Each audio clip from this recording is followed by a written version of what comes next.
ధర్మంలో లేని అధర్మమైనటువంటి పనులు చేస్తూ పీర్లను నిలబెట్టేసి పీర్లను ఏర్పాట్లు చేసి అగ్ని గుండాలను తయారు చేసి అందులో దూకుతూ పీర్లను శాంతపరచాలని ఏదైతే పీర్ల పండుగ పేరుతో చేసినటువంటి పనులు ఏవైతే ఉన్నాయో ఇవి పూర్తిగా ధర్మానికి వ్యతిరేకమైనటువంటి పనులు.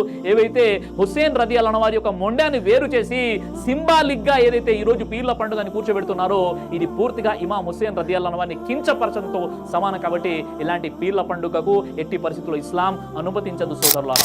కొంతమంది మొహర్రం నెలలో సంతాపం వ్యక్తం చేస్తుంటే మరికొంతమంది మొహర్రం నెలలోనే సంతోషాన్ని వ్యక్తం చేస్తున్నారు.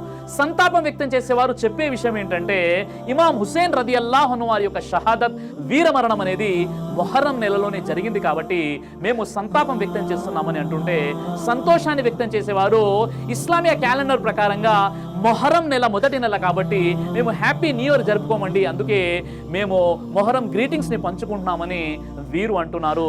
వీరు ఇరువురి వద్ద కూడా సరైనటువంటి జ్ఞానం లేదు.